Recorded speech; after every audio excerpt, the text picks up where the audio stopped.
Bienvenida, Celia nos va a estar exponiendo sobre experiencias en la reducción de la pobreza urbana a nivel local, contándonos esa experiencia que ha desarrollado en Cartagena. Adelante. Buenas tardes, un saludo caluroso desde Cartagena. Las gracias a María Eugenia, a todos los miembros del MIDIS, a mis compañeros del panel y por supuesto a todos los habitantes de Cusco que nos han acogido con tanto cariño. El objetivo de estar acá esta tarde con ustedes es compartirle un poco lo que ha sido la puesta en práctica de la política de inclusión productiva que se formuló en el distrito de Cartagena y que a hoy ha tenido unos resultados importantes, sobre todo en un país como el nuestro, donde los desafíos han sido muchos y siguen siendo muchos. Cartagena es una ciudad por naturaleza que se convirtió en un gran centro receptor de población desplazada, lo cual para nosotros fue un desafío grande. El tema de pobreza urbana nos cayó encima. Nos cayó encima porque pasamos de ser una ciudad de 450.000 habitantes y hoy somos más de 1 millón de habitantes, donde llegaron mucha población rural a agrandar los cordones de miseria de la ciudad, a tener una vulnerabilidad que en sus comunidades no la tenían. Por ejemplo, los campesinos nuestros que hoy viven en Cartagena tenían seguridad alimentaria en sus parcelas.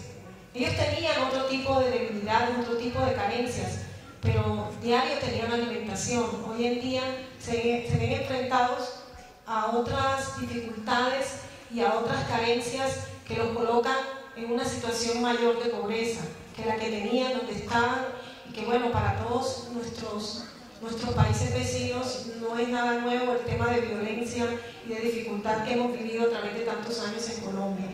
La política de inclusión productiva, voy a hacer uso también inadecuado del tiempo. ¿Cómo nace la PIB? Bueno, las principales barreras de la inclusión o que encontramos, por las cuales con el acompañamiento de Naciones Unidas empezamos este proceso en Cartagena, fue la debilidad institucional en temas de desarrollo económico incluyente, insuficiente información sobre dinámicas de los mercados laborales locales, bajo acceso a la oferta de oportunidades de empleo y emprendimiento, oferta educativa insuficiente y no pertinente para las necesidades del mercado laboral, bajos niveles de acceso a activos productivos y escasa articulación entre los actores públicos y privados. Se necesitaba ser abordado el tema con un enfoque inclusivo, territorial e integral. ¿Para qué se formuló la PIB? Para avanzar, en ese momento estábamos en plenos ODM, superar las barreras para el acceso oportuno, construir autonomía en el ejercicio de los derechos para la población tradicionalmente excluida de oportunidades económicas y darle sostenibilidad a los logros sociales, potenciar las capacidades locales en materia de recursos humanos, institucionales y económicos, mejorar la productividad y la competitividad, crear mayor riqueza colectiva, redistribuir con mayor equidad los resultados del crecimiento y mejorar la calidad de vida y alcanzar un mayor bienestar. Bueno, como les decía, el tema de erradicar el hambre desde el ODM, la PIB pues es aprobada en el 2009 y orienta el desarrollo de capacidades y ampliación de oportunidades para la inserción productiva y económica, especialmente a la población en situación de pobreza y vulnerabilidad. ¿Por qué razón se formula la PIB? ¿O qué objetivos perseguimos nosotros al formular la PIB? Para potenciar las capacidades locales en materia de recursos humanos, institucional, económicos y naturales. Mejorar la competitividad y la productividad para crear mayor riqueza colectiva, para redistribuir con mayor equidad los resultados del crecimiento, lo cual nos ha logrado mucho. Para mejorar la calidad de vida y alcanzar un mayor bienestar. ¿A quiénes va dirigida esta política? A las personas como sujetos de derecho, deben acceder a las oportunidades para su crecimiento individual y colectivo especial atención para las poblaciones en mayor situación de pobreza y vulnerabilidad, para quienes el desarrollo humano no es imposible alcanzar. Ello significa superar las barreras que les impiden la inclusión. La política de inclusión productiva es una respuesta a la dimensión de ingreso y trabajo del Plan de Emergencia Social Pedro Romero. Es otra política que sale, como decimos allá, articulada o amarrada a esta. El Plan de Emergencia Social es una estrategia integral de articulación de todas las instancias del gobierno para tratar de sacar de la pobreza extrema a más del 6% del total de pobres de Cartagena, según el último estudio que se hizo. ¿Cuáles son los componentes de esta política? Articulación de redes para la inclusión productiva, fortalecimiento institucional, generación de oportunidades de ingreso y empleo, gestión del conocimiento. El primer componente, fortalecimiento de instancias para el desarrollo económico incluyente. Ahí trabajamos todo el tema de fortalecimiento de la UDE como una unidad de desarrollo económico que se encuentra adscrita a la Secretaría de Hacienda del Distrito de Cartagena. Democratización de la contratación y de la actividad productiva. Instancias de referencia y orientación a oportunidades de generación de ingreso y empleo. Acceso a activos productivos y servicios financieros, todo el tema de bancarización y ahorro. Reglamentación, recuperación y aprovechamiento del espacio público. Por ser una ciudad turística, Cartagena tiene una dinámica muy fuerte con el manejo del espacio público y la generación de ingresos. Instancias de producción de información y observatorio, todo el observatorio del mercado laboral, que es un tema fuerte también en gestión del conocimiento para la toma de decisiones. Oferta pertinente de formación para el trabajo y desarrollo de mercados inclusivos en medio de alianzas público-privadas. Todo esto fue como lo que inicialmente trabajamos en la PIB, y hoy me voy a detener un poco ya en las estrategias a partir de lo que fue la revisión de la política y su actualización. En el año 2015, pues desde el 2014 iniciamos el ejercicio, pero en el año 2015 sacamos lo que nosotros llamamos la PIB actualizada. Aquí definimos unos ejes, básicamente, que se venían trabajando desde antes, pero que ya redefinimos las competencias a través de lo que podría ser público, institucionalidad y lo que son las alianzas. Entonces encontramos como primera estrategia SEMPRENDE. SEMPRENDE es una alianza público-privada que es el centro de emprendimiento que se creó inicialmente en el 2009 en Cartagena y que hoy en Colombia existen 19. Fue una apuesta y una herramienta o una estrategia que realmente ha sido una estrategia de buena práctica, que fue trasladada los conocimientos a otras ciudades y que fue asumida por otros alcaldes y que traza toda la ruta de generación de ingresos desde emprendimiento, fortalecimiento del emprendimiento y empleabilidad. En ese orden de ideas también se fortaleció todo lo que es el servicio público de empleo, la formación pertinente para el empleo. Nosotros tenemos en Colombia un centro grande de formación para el empleo que es el SENA. También existen organizaciones privadas o mixtas que forman para el empleo, pero empezaban a salir ofertas de formación para el empleo de acuerdo a lo que quisieran esas entidades o a lo que les conviniera en términos de rendimientos financieros. Pero la formación pertinente para el empleo es donde se pone a dialogar los resultados de lo que es la demanda real del territorio. ¿Qué está pasando en Cartagena como distrito turístico y cultural? ¿Cuál es la demanda real de formación que se necesita? Yo, conociendo Cusco muy rápidamente, me doy cuenta que aquí se mueve el turismo. Entonces, ¿qué se necesita formar? ¿Qué es lo que está demandando el territorio en términos de formación pertinente? Porque pueden haber muchas ofertas de formación, pero que sea realmente oferta que cuando salga pueda acceder a un empleo decente y a un empleo digno. Todo el tema de TICs también es un tema importante. El tema de desarrollo de proveedores, esta es una estrategia, porque nosotros en temas de superación de pobreza siempre manejamos algo muy difícil, que son los los emprendimientos de subsistencia. Son emprendimientos que son muy rápidos, el gobierno contrata a una fundación, una ONG, capacitan a la gente, le dan toda la formación, le entregan el cheque, se saca la foto en el periódico, pero le da una diarrea al niñito, se enferma el señor y se acabó el negocio, porque no aguanta. No aguanta. Esos son unos empleos que tienen una vida muy corta, que es una manera más de fomentar la desesperanza en la gente. La gente no planea ni siquiera a corto plazo, porque cualquier negocio que inventa o pone, y entonces un cheque de 500,000 pesos, un cheque de 800,000 pesos, al que le va bien le dan 2 millones, que en términos de cambio es similar a lo que vale la moneda acá. Pero esos empleos nunca prosperan. O podemos encontrar en la base de la pirámide esos emprendimientos, el sastre, la modista, el zapatero, pero igual siguen ahí, se mueven ahí, no crecen, solo sobreviven. Entonces, la estrategia de desarrollo de proveedores es identificar esos emprendimientos, esas iniciativas, esos negocios que están en esa gente, que está en la base de la pirámide, pero que han vivido algún tiempo, que han sobrevivido de alguna manera porque la gente necesita el servicio o el producto que tiene esa empresa. Y se le coloca un experto en desarrollo de proveedores que lo acompaña, que le hace la asistencia técnica. Acompañar es estar al lado, es entender, es esa manera de intervenir, de llegar, capacitar. Tengo el cheque y me fui. Miren, en nuestro país hay gente que recibe el cheque y va y compra un equipo de sonido y no compra lo que digo en el plan de negocio.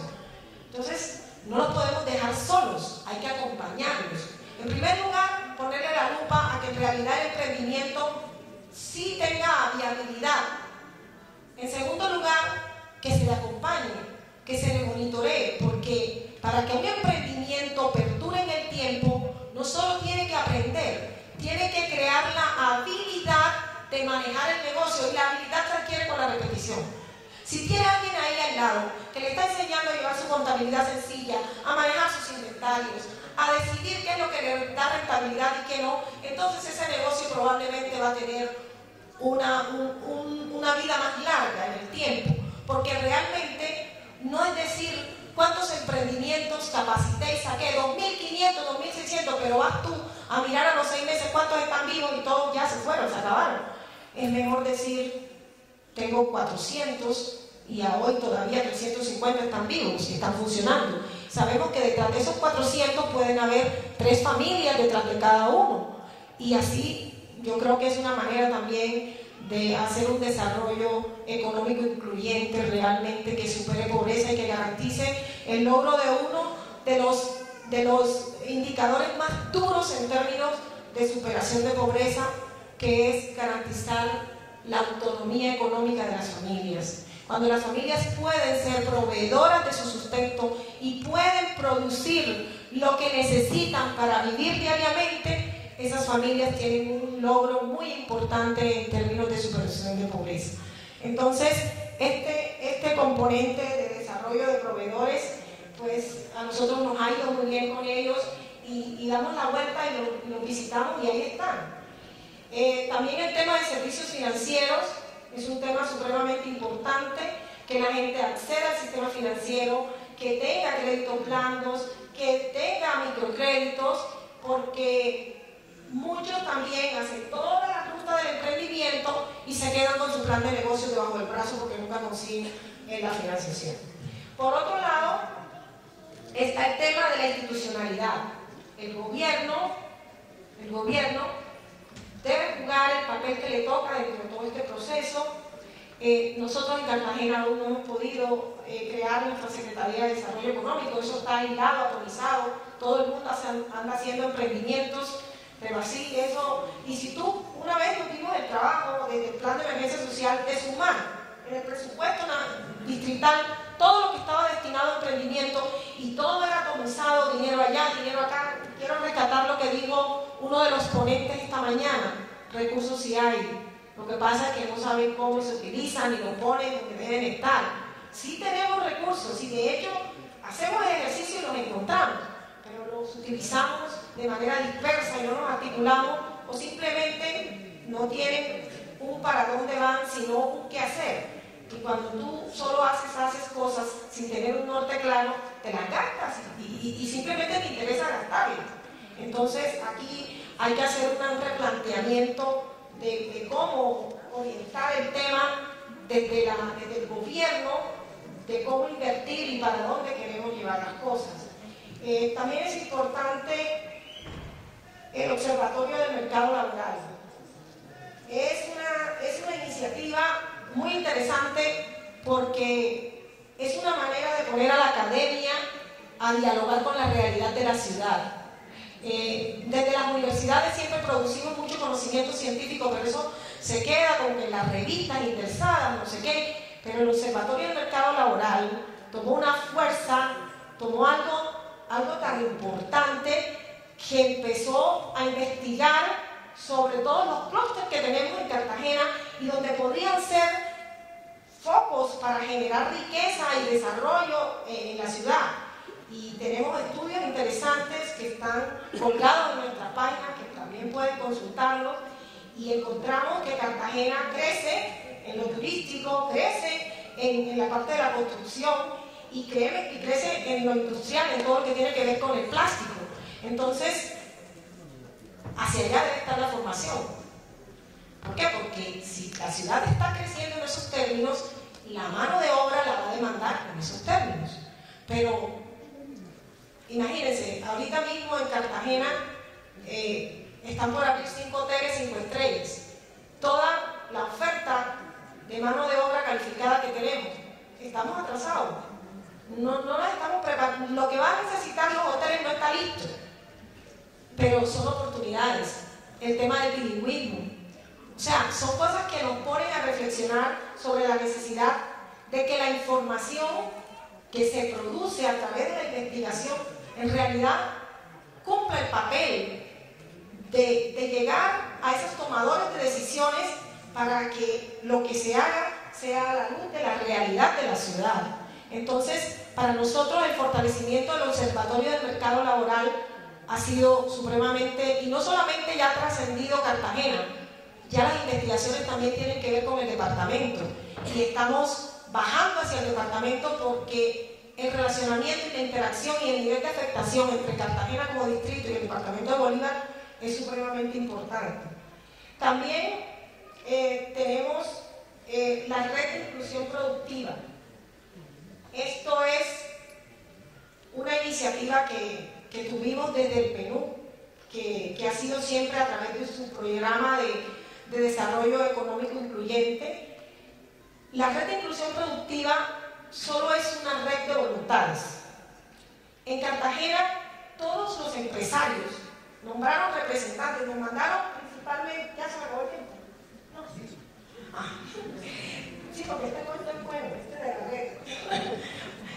En Cartagena, llamamos a todos los empresarios, los invitamos y ellos nos mandaron a su representante de responsabilidad social empresarial que fuera ya a hablar con esa gente que estaba llamando a ver qué querían.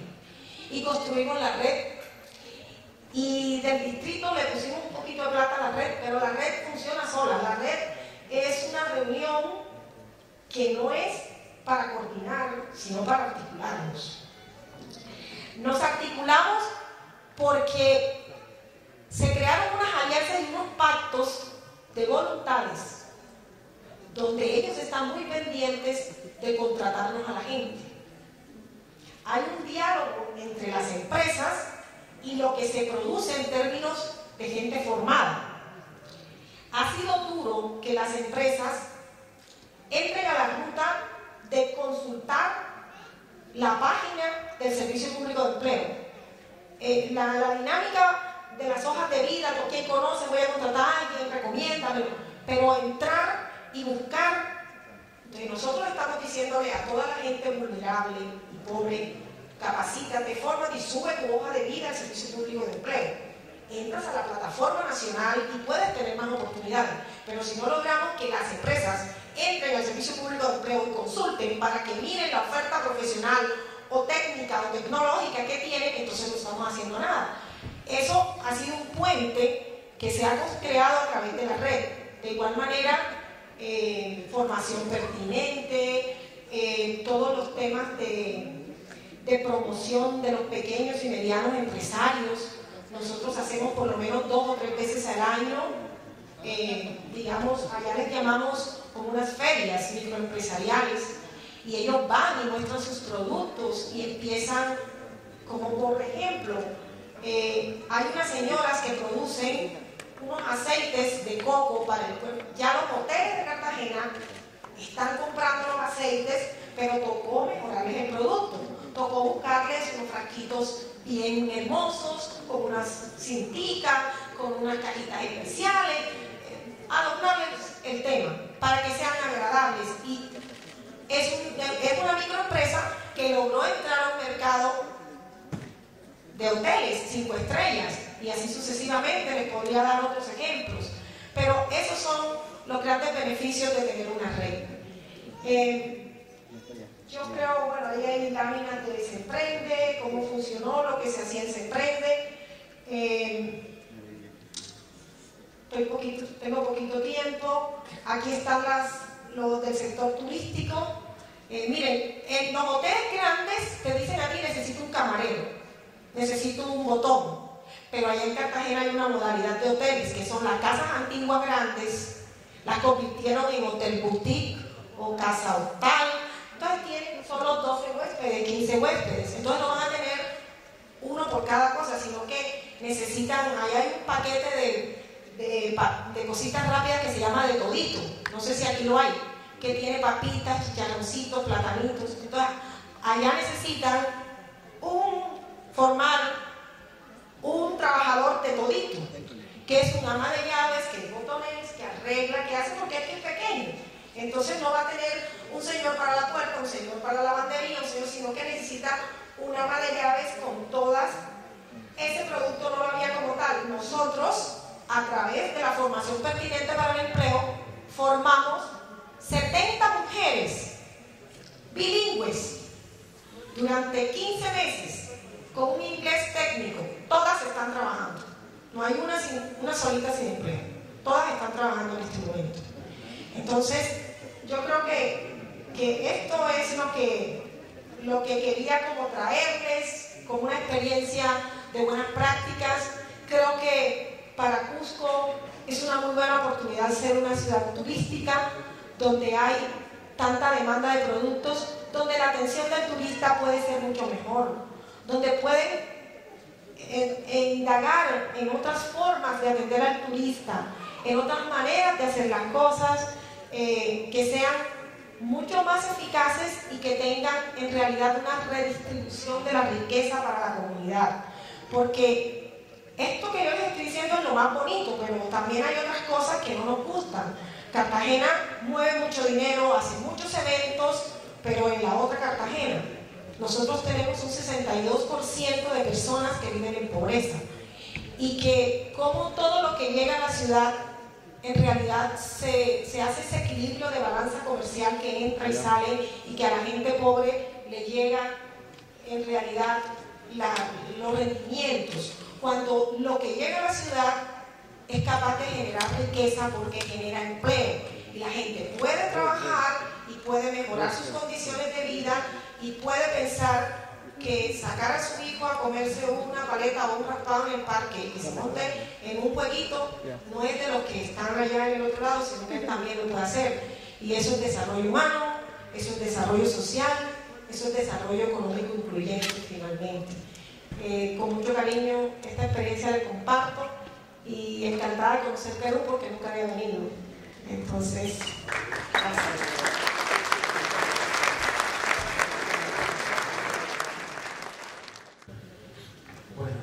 Muchas gracias por la oportunidad de estar aquí, por esta invitación. Es un gusto, es un tremendo gusto.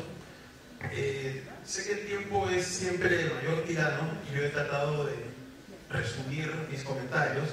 Quisiera comentar 10 puntos más o menos de lo que se presentó. Hay mucha información importantísima, útil. Yo voy a priorizar y voy a hacer comentarios sobre 2 temas. El primero sobre el que quiero comentar es lo que dijo Pablo acerca de los valores, que me parece fundamental. Y es que nosotros tendemos a analizar la pobreza desde los lentes de las ciencias sociales, desde los lentes de la economía.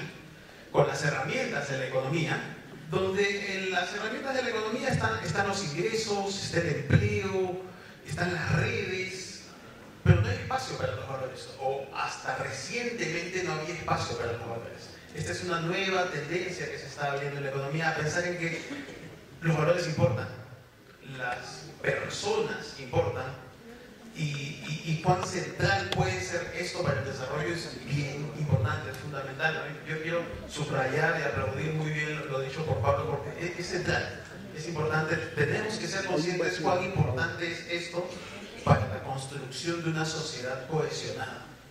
Y si es que quieren que de alguna manera vincule esto con la economía, déjenme entender el puente con lo dicho por Javier, porque si tomamos en cuenta que el abandono del jefe de hogar resulta ser el factor asociado más fuertemente correlacionado con la caída en la pobreza. Entonces aquí estamos encontrando un vínculo directo y grande, fuerte, entre esta construcción de valores a la que nos estamos refiriendo y el análisis de la pobreza que nos convoca. Entonces es un tema central, importante, requiere mucho más análisis, requiere mucho más investigación, requiere ser incorporado dentro de la política pública, debería ser parte de un derrotero, de una ruta donde tendríamos que trabajar juntos. Ese es un primer tema que quería comentar, me parece muy importante. El segundo es que, dado que este es un panel sobre pobreza urbana, resulta que una característica fundamental que distingue la pobreza urbana de la pobreza rural es algo que también subrayaba Javier en su momento. Y es que en las ciudades, en las urbes, las personas gastan mucho tiempo en transportarse. El transportarse acaba siendo una actividad fundamental en la vida de las personas, que ocupa gran parte del tiempo. Él nos daba algunas tablas, algunas estadísticas. Para movilizarse de la casa a la oficina o de la casa al trabajo, puede necesitarse de 40 a 50 minutos. De 40 a 50 minutos por trayecto. Multipliquemos esto por 2, da de 80 a 100 minutos. Pero las personas no solamente se mueven a sus trabajos, las personas tienen hijos también. Y a veces cuando los hijos son pequeños, pues hay que llevarlos al centro de desarrollo infantil temprano, hay que llevarlos a los colegios, o si se enferma hay que llevarlos a la posta médica. Y entonces así, sumando los tiempos, resulta que una persona particularmente pobre tiene que usar entre 3 y 4 horas al día movilizándose para hacer diversas cosas. Entonces la restricción de tiempo que existe sobre las personas es fundamental, es bien importante. Y el tiempo es un recurso bien distinto al monetario.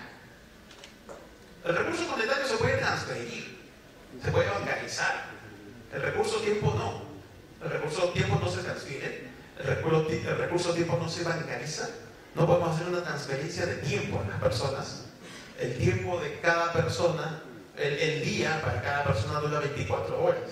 Nada, ni un segundo más, ni un segundo menos. Hay que usarlos apropiadamente, nada más. Entonces, hay unas características bien importantes detrás del tiempo y del uso del tiempo y de cuán pobres de tiempo son los pobres económicos o los pobres monetarios o los pobres estructurales que tenemos que incorporar también en el análisis.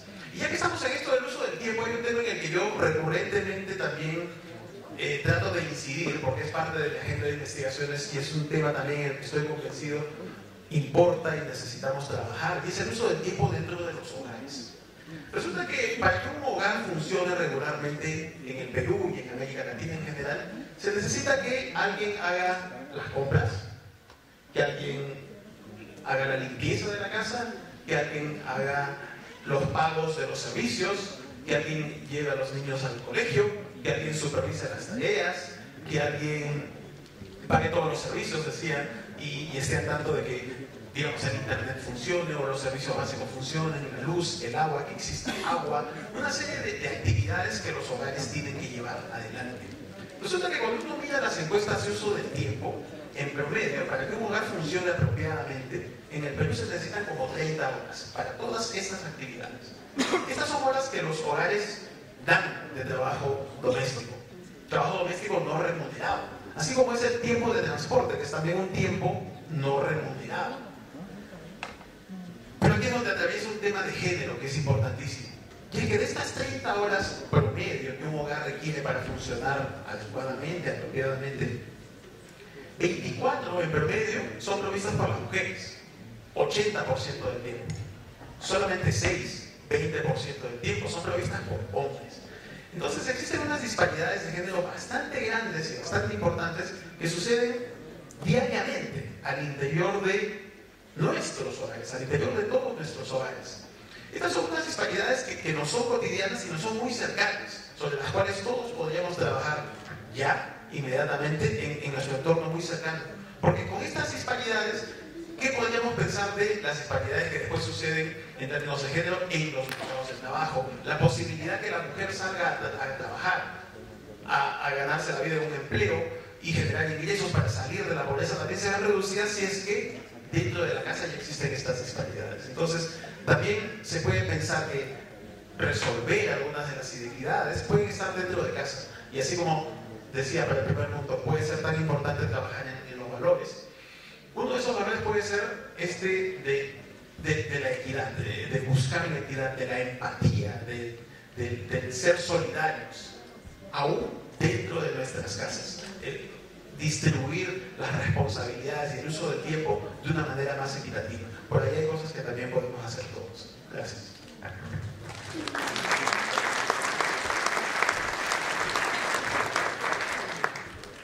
Muchas gracias, Hugo, por los comentarios. Invitamos al alcalde Carlos Moscoso para hacer sus respectivos comentarios. Muchas gracias. Hola, buenas tardes. Yo siempre he creído que la mayor pobreza está en las zonas rurales, porque cuando nos vamos de visita a estas zonas y confrontamos nuestra realidad con esos pobladores, notamos una gran diferencia. Pero ahora, por Javier, me entero de que la pobreza es igual, tanto en el campo como en la ciudad, ¿no es cierto? En lo rural como en la urbe. Bueno, seguro, son distintos tipos de pobreza. Claro, el pobre rural es el que no tiene agua, pero el pobre urbano es el que tiene agua, pero tiene un mal servicio de transporte urbano, por ejemplo, ¿no? Que lo lleva en 45 minutos a su trabajo. Bueno, entonces, es bueno saber estas estadísticas porque a un alcalde urbano como yo, pese a que tenemos también pobladores rurales, pero es en un mínimo porcentaje, nos tiene que preocupar cuál es esa realidad de la pobreza urbana. Es decir, ¿por qué nuestros pobres urbanos son pobres? Porque les falta educación, no tienen los servicios básicos suficientes, necesitan una mejor educación, en fin. Lo cierto es que en las urbes, por lo menos de nuestro país o de nuestra región, lo que existe son diferentes niveles de pobreza solamente. Porque ni que se diga pues que en el Cusco hayan ricos, ¿no? Que tengan mayordomos o que tengan castillos para vivir. Porque si los cusqueños de la ciudad nos confrontamos con otras capitales, por ejemplo, terminamos siendo pobres, por supuesto. Y si otras ciudades o urbes más pequeñas de la región, hablo de Maranuga o de Maranganí, seguramente al confrontarse con la ciudad de Cusco, también son más pobres que nosotros. Entonces, lo que estoy entendiendo es que la pobreza se mide en promedios o en necesidades que se confrontan en la propia sociedad. Dicho esto, repito, es bueno saber por qué es que somos pobres, porque inmediatamente tenemos que preguntarnos qué es lo que hay que hacer para incluir, para acabar o disminuir con esa pobreza. Y bueno, aquí se han planteado algunas alternativas. Pablo ha insistido y ha puesto énfasis en el tema educativo. Yo también sigo creyendo que efectivamente hay que apostar por la educación. Pero al parecer esa no es la solución. Porque Celia dice que la solución es el emprendimiento, el trabajo, la oportunidad laboral. Tal vez, porque efectivamente, si a un pobre le das trabajo, aunque no le des educación ni servicios básicos, con el empleo va a conseguir la educación y va a conseguir el servicio básico. Bueno, es como el perro que quiere morderse la cola, ¿no? Y en ese plan. Pero lo cierto es que estos temas que son nuevos en la agenda política y social, no datarán pues de 20 años, lo bueno es que se estén incluyendo en estas conversaciones, en programas, en planes, porque incluso comienzan a ser desafíos de los gobiernos, desafíos de las sociedades, desafíos del milenio. Por ahí he escuchado en algún encuentro de estos internacionales que en 25 o 30 años más no deben haber pobres en el mundo. Bueno, todavía voy a alcanzar a ver ese tiempo y espero que salgamos de la pobreza, porque se están convirtiendo en desafíos, en principios, en retos de la humanidad, cosa que antes ni siquiera se discutía. Y qué bueno, porque ya está en la agenda. Aquí en el gobierno municipal del Cusco, por ejemplo, trabajamos por el tema de la salud, por el tema de la educación, comedores populares, alimentación. Nos preocupa enormemente la desnutrición. Son porcentajes elevados y que, dicho sea de paso, coinciden en el área rural como en el área urbana. Exactamente igual, para que vean que no es cuestión de dinero, como se dice, sino a veces de malas prácticas o de no saber cómo alimentar, nutrir a los pequeños. En fin, pero entiendo que estamos camino de una nueva revolución, creo yo, en el mundo para hacer de estas sociedades más libres, más iguales, más solidarias, que son principios todavía de la Revolución Francesa, ¿no es cierto? Libertad, igualdad, confraternidad. Miren, la Revolución Francesa ya tiene como 250 años en la humanidad. Entonces, esos desafíos tenemos que lograrlos, hay que ir avanzando hacia esos retos, le tenemos que poner más empeño, más recursos y sobre todo más solidaridad de todos. Así que yo saludo este evento y felicito a todos los participantes que supongo están preocupados por esta realidad que mucho soñamos con que se resuelva muy pronto. Muchas gracias.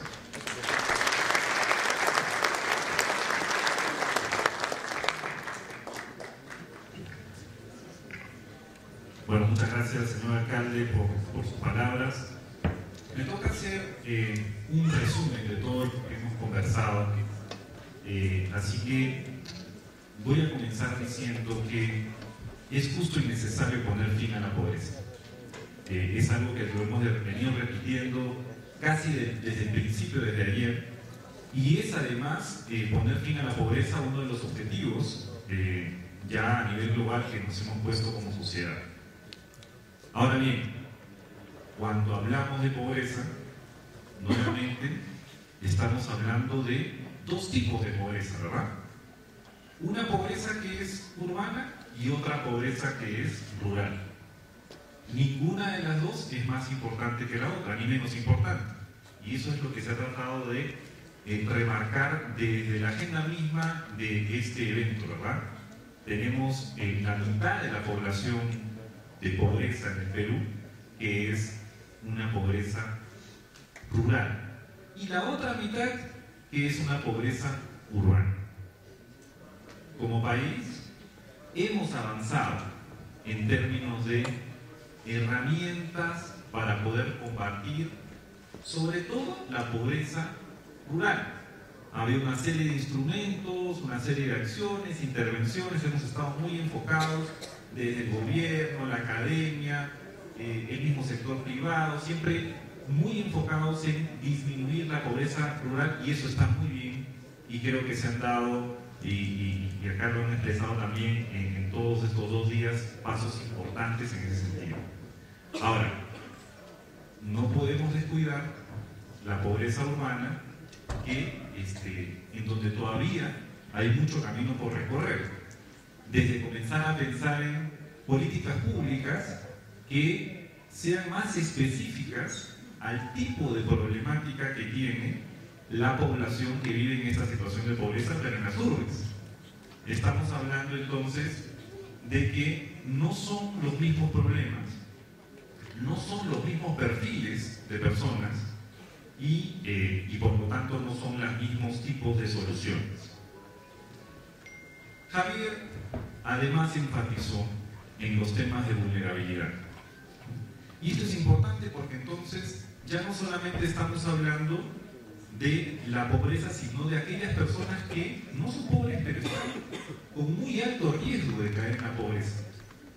y Pablo enfatizó que no son pocos, estamos hablando de más de 2 millones de personas que están en ese riesgo, ¿no? ¿Qué quiere decir que están en ese riesgo de caer en la pobreza? Quiere decir que si hay algún evento, algo que ocurre, a veces son eventos familiares, ¿no? Por ejemplo, el abandono del jefe del hogar, ¿no? Que ocurre, ¿no? Es una pena, pero ocurre esto. Entonces, ese es un evento que golpea a la familia y que hace que una familia que está en ese riesgo de caer en la pobreza termine cayendo. Pero a veces son eventos más, como le decimos, macro, ¿no?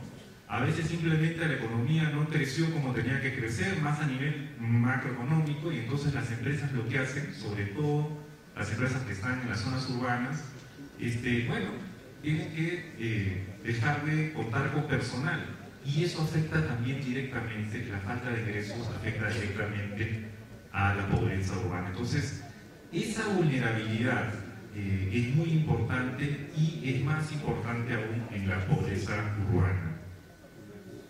Es importante también remarcar, como lo remarcaba Javier, que entonces la tarea para llegar a la pobreza urbana tiene que ser un poquito más meticulosa, ¿no? Porque estamos hablando a veces de que un distrito tan grande como San Juan de Lurigancho, por ejemplo, puede tener bolsones de pobreza tan importantes como las zonas más pobres del país, ¿no?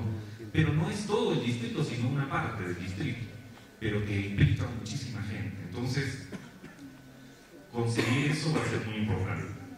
Finalmente, se han remarcado algunas políticas y las quisiera resumir como hablando de esta escalera del bienestar, en algunos eslabones de esta escalera, ¿no? Algunas de ellas que tienen que ver con cuestiones relacionadas con la salud de las personas, incluso con la salud mental, con la educación, con el saneamiento, es decir, con el acceso y a la buena calidad de servicios sociales. Otro eslabón que tiene que ver con la generación de ingresos, con la empleabilidad, con el emprendedurismo que remarcaba el alcalde, y que tiene que ver con cuestiones ya más laborales, de capacitación laboral, de formalización, de productividad, de crecimiento macroeconómico. Un tercer eslabón es el del acceso y la calidad a las redes de protección formales e informales. De allí Celia nos ha compartido todo el énfasis en la articulación del trabajo de redes, y cómo también Javier nos ha remarcado los temas de protección, desde la protección más formal con la seguridad social hasta la no institucional con los desahogos. Finalmente, agregaría un eslabón que lo han remarcado también nuestros panelistas, que tiene que ver con la institucionalización de valores, ¿no? En diferentes partes de este evento de 2 días se ha hablado de si es justo, si hay educación cívica, y ahora último de la solidaridad. Y con esto quiero cerrar con algunos de estos eslabones en los que se viene trabajando en el MIDIS para poder atacar este problema que es la pobreza urbana y construir esta escalera del bienestar. Muchas gracias.